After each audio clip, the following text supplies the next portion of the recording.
Assalamualaikum warahmatullahi wabarakatuh. Oke, yang pertama tentang istiqamah. Ada ayat di Al-Quran, bisa dibuka ya, surah Hud ayat 112. Itu ayat yang paling berat dirasakan oleh Nabi, paling berat. Lebih 6.000 ayat Al-Quran, tapi yang paling berat dirasakan oleh Nabi itu surah Hud ayat 112. Begitu beratnya ayat tersebut, sehingga rambutnya Nabi itu tiba-tiba beruban, kelihatan banyak beruban. Maka sahabat bertanya, "Ya Rasulullah, saya melihatmu beruban." Kata Nabi, "Saya dibuat beruban oleh surah Hud dan teman-temannya, terutama ayat 112 itu."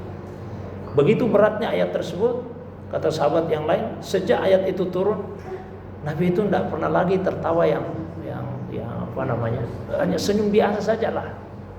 Tidak pernah terbahak-bahak lagi sejak turunnya ayat itu, karena begitu beratnya. Apa sih isi ayat itu?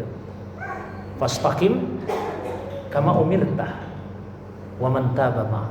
Maka istiqamalah engkau ya Muhammad, sebagaimana engkau telah diperintahkan. Begitu juga dengan orang-orang yang bertaubat bersama. Jadi istiqamah itu memang berat.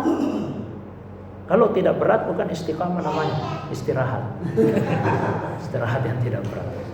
Kalau istiqamah pasti berat. Istiqamah dalam keimanan, juga istiqamah dalam amalan. Kita istiqamah dalam iman. Para ulama kita membahasakan al-imanu yazidu wa yanqusu. Itu misalnya dikemukakan oleh Imam Al-Bukhari dalam kitab Sahih. Iman itu bisa bertambah dan bisa berkurang. Jadi iman itu tidak statis, tidak stabil. Iman itu fluktuatif. Ada saat di mana iman mengalami peningkatan, mungkin peningkatannya sangat pesat. Tapi ada juga saat iman itu mengalami penurunan. Boleh jadi penurunannya sangat drastis. Sehingga dibutuhkan keistiqamahan di dalam. Bahkan sebetulnya tidak hanya sekedar bertambah dan berkurang, tapi iman itu keluar masuk. Kalau hanya sekedar naik turun, tambah kurang, alhamdulillah, biar kurang jelas masih ada. Jadi kalau sudah keluar masuk, berarti ada saat di mana iman itu keluar meninggalkan diri kita. Tidak akan berzina seorang pezina kalau dia masih mukmin. Tidak akan mencuri seorang pencuri kalau dia masih mukmin. Tidak akan minum seorang peminum khamar maksudnya, kalau dia masih mukmin. Jadi iman itu keluar masuk. Maka kita mesti menjaga keistiqomahan dalam iman. Begitu juga dalam amal. Ada masa di mana kita rajin beramal, ada juga masa malas kita beramal. Ya, tapi bukan berarti itu benar ya, tapi itu wajarlah dialami. Ada sahabat dulu namanya Hanzalah, tiba-tiba dia teriak di keramaian itu, "Laqadona faka Hanzalah, laqadona faka Hanzalah." Sungguh Hanzalah telah munafik, sungguh Hanzalah telah munafik. Padahal ini sahabat rajin ibadah. Semua orang kaget. Kalau Hanzalah saja sudah munafik, bagaimana dengan kita ini? Abu Bakar kemudian bertanya, "Hanzalah, kenapa kamu teriak-teriak? Hanzalah sudah munafik." Bagaimana tidak, wahai Abu Bakar? Saya itu kalau dekat-dekat dengan Nabi, dengar pengajian begitu, kira-kira ya, itu surga seperti sudah di depan mata saja, itu surga. Ya, seperti mau berjumpa Allah saja. Tidak ada lagi sedikit lah, atau mungkin hilang itu dunia kita. Kalau sama-sama Nabi, tapi giliran kumpul sama keluarga, hilang lagi semua itu. Asik kita bercanda dengan keluarga. Kata Abu Bakar, kalau begitu saya juga munafik, karena saya juga begitu. Dua-duanya datang ke Nabi. Apa kata Nabi? Saatan. Ya, saatan. Ada saat, ya, di mana kita memang merasa seperti itu tadi, dekat dengan Allah. Tapi ada juga saat, di mana dunia ini seperti melalaikan kita. Yang terpenting kita jaga supaya tidak begitu tenggelam dalam dunia. Syukur kita bisa istiqamah. Nah, ditanyakan tadi kiatnya bagaimana? Di antaranya banyak-banyak berzikir. Karena iman itu punya wadah. Wadahnya itu hati. Satu benda tergantung wadahnya. Kalau wadahnya kokoh, benda yang ada di dalam juga akan terjaga, terpelihara. Tapi kalau wadahnya goyang kesana kemari, isinya juga begitu. Maka hati ini mesti distabilkan supaya iman yang ada di dalam juga stabil. Caranya dengan zikir.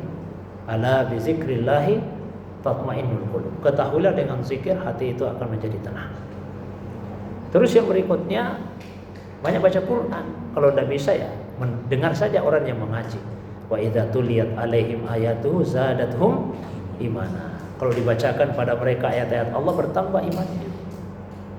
Terus yang ketiga, banyak bergaul, bersahabat dengan orang baik-baik, orang saleh, orang yang beriman. Karena dengan siapa kita bergaul sehari-hari, maka akan memberikan warna dan pengaruh dalam hidup. Nabi pernah membuat perumpamaan. Kalau kita berteman dengan penjual parfum, wangi-wanginya akan mengenai kita. Tapi kalau kita berteman dengan tukang las, bau besi juga akan mengenai kita. Bukan berarti penjual parfum lebih baik ya dari tukang las, tidak. Itu perumpamaan. Artinya dengan siapa kita bergaul sehari-hari tentu ada pengaruhnya dalam kehidupan keseharian kita.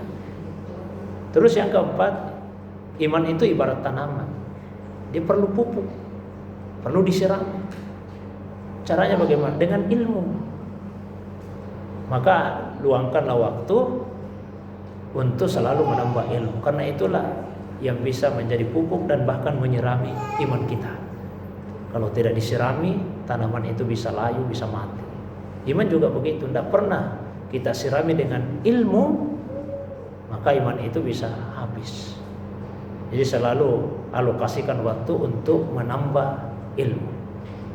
Jangan selalu, tidak ada waktu luang saya ini. Jangan waktu luang, luangkan waktu. Jangan hanya mencari, tidak ada waktu luang, tidak ada waktu luang. Memang harus diluangkan waktu, dialokasikan waktu khusus untuk menambah ilmu. Terus yang berikutnya, jangan lupa berdoa kepada Allah. Allah yang menggenggam hati-hati kita, yang menguasai hati kita. Berdoa supaya dipelihara iman itu di dalam hati. Banyak doa yang bisa kita baca. Doa yang ada di dalam Al-Quran misalnya di surah Ali Imran, Rabbana la tuzigh qulubana ba'da idh hadaitana wa hab lana min ladunka rahmah innaka antal wahhab. Tuhan kami, janganlah Engkau gelincirkan hati-hati kami setelah Engkau memberikan hidayah iman kepada kami. Karuniakanlah kepada kami rahmat dari sisimu, sesungguhnya Engkau lah yang maha pemberi rahmat. Doa yang ada di hadis Nabi ajarkan, Allahumma ya muqallibal qulub tsabbit qalbi ala dini. Ya Allah, wahai Zat yang maha membolak-balikkan hati, tetapkanlah hatiku di atas keimanan. Doa yang diajarkan ulama dibaca antara maghrib dengan isya, dikenal dengan doa hifzul iman, doa penjaga iman. Allahumma inni astaudiuka imani fi hayati wa inda mamati wa ba'da mamati fahfazhu alayya innaka ala kulli syai'in qadir. Ya Allah, sungguh saya titipkan imanku kepadamu sepanjang hidupku, ketika matiku dan setelah matiku. Maka pelihara titipan imanku itu ya Allah, sesungguhnya Engkau maha berkuasa atas segala sesuatu. Kemudian pertanyaan yang kedua, apa tadi ya yang kedua? Jaminan. Baik. Faman kana yarju liqa rabbi, siapa yang mengharapkan liqa, perjumpaan dengan Tuhannya, falyamal amalan shalihan, maka lakukanlah amal yang saleh. Wala yusrik bi ibadati rabbih ahada, dan janganlah ia menyekutukan Allah dengan sesuatu apapun juga. Amal saleh yang paling menjaga keikhlasan itu puasa, karena sifatnya tarki, meninggalkan. Kalau ibadah lain kan fi'li, melakukan jelas kelihatan. Bisa kita pastikan sekarang ini tidak ada di antara kita yang salat, ya kan? Karena salat itu jelas kelihatan, kalau orang lagi salat kelihatan. Nah sekarang kan tidak ada yang sementara salat ini, tidak ada. Tapi kira-kira bisa kita pastikan tidak siapa yang puasa yang tidak puasa sekarang ini? Tidak bisa. Kita semua tidak makan, tidak minum sekarang, tidak bisa dipastikan siapa yang puasa, siapa yang tidak. Kalau yang tidak salat bisa dipastikan ada yang salah. Kalau ada orang yang berdiri ruku sujud dipastikan dia salah. Tapi kalau puasa tidak bisa dipastikan. Yang tahu secara pasti selain orang itu ya Allah Subhanahu wa taala. Makanya di hadis qudsi itu Allah berfirman, kullu amali ibni adam lahu, semua amal yang dilakukan oleh manusia itu untuknya, illa siyam, kecuali puasa. Fa innahu li, puasa itu untukku. Wa ana ajzi, saya akan berikan balasan. Semua ibadah kan sebetulnya untuk Allah yang kita lakukan. Tapi secara spesifik di hadis qudsi tadi Allah berfirman untukku. Itu namanya idafat tasyrif, menyandarkan kepada dirinya untuk memberi kemuliaan kepada puasa. Ya. Karena sesuatu itu menjadi mulia tergantung diantaranya kepada apa dia bersandar atau dia menempel. benda yang sama menempel pada dua hal yang berbeda, itu nilainya bisa jadi jomplang sekali, jauh berbeda. Dua tegel ini tegel. Satu tegel ditempelkan di lantai masjid. Tegel yang sama ditempelkan di toilet. Nilainya itu beda. Jadi ditempelkan di lantai masjid jadi mulia dia. Oh, tidak ragu-ragu kita letakkan dahi kita sujud di situ. Dia mulia. Tapi kalau tegel yang ditempelkan di lantai toilet, ada tidak yang mau tempelkan sujud dahinya di situ? Tidak ada. Padahal tegelnya sama. Kotor, oke lah, baru dipasang, belum pernah dipakai itu. Kira-kira mau tidak kita tempelkan? Tetap tidak. Karena tempat dia bersandar itu yang membuat beda nilainya.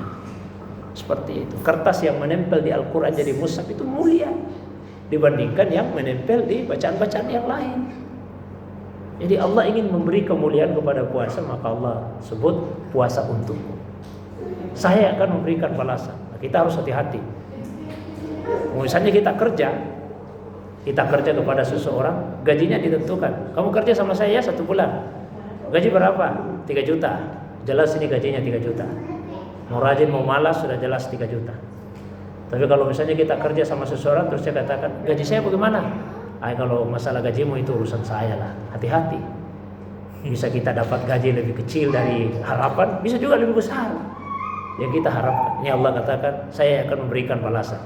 Bisa-bisa tidak dapat apa-apa. Kalau puasanya hanya zahir saja, jadi cuma dapat haus dan lapar. Tapi kalau puasa kita bukan cuma zahir, batinnya juga puasa, nah insya Allah kita akan mendapatkan balasan yang lebih dari Allah, termasuk perjumpaan dengan Allah SWT. Makanya seperti ulama itu, ada yang bagi puasa jadi 3 tingkat. Puasa awam, puasa khawas, puasa khawasul khawas. Puasa awam tidak makan, tidak minum, tidak hubungan suami istri. Puasa khawas, orang-orang khusus, dia puasakan anggota tubuhnya. Puasakan mata, telinga, lidah, tangan, dan seterusnya. Puasa khawasul khawas, dia puasakan hatinya dari yang selain Allah. Ada juga ulama yang cuma bagi 2. Puasa zahir, puasa batin. Puasa zahir tubuh kita. Puasa batin itu puasanya hati kita, kemudian termasuk puasanya rahasia diri dan puasanya ruh kita. Nah, agak dalam ya. Intinya ini kalau yang terdalam itu tidak ada kecuali Allah. Itu kan berat itu. Berat. Itu para nabi lah dan para muqarrabin. Boleh kita miliki sesuatu tapi tidak boleh dimasukkan ke hati. Miliki tapi jangan dimasukkan di hati. Contoh yang sederhana, punya sepatu mahal, sandal bagus, tepatnya di mana? Di kaki, tidak boleh di hati. Mana ada sepatu sandal masuk di hati. Kalau hilang sepatu, hilang sandal kita sakit hati, berarti dia sudah masuk di hati sebetulnya selama ini. Jadi kalau ada yang hilang sepatunya, hilang sandalnya, tidak boleh sakit hati. Kalau sakit hati berarti sepatunya masuk di hati. Kalau hilang biarlah kaki saja yang sakit. Toh selama ini yang menikmati kaki. Begitu hilang, giliran hati yang sakit. Kasihan hati kita ini. Jadi puasa yang seperti itu insya Allah akan membuat kita berjumpa dengan Allah SWT di hari kemudian. Saya kira itu. Wallahu a'lam bishawab.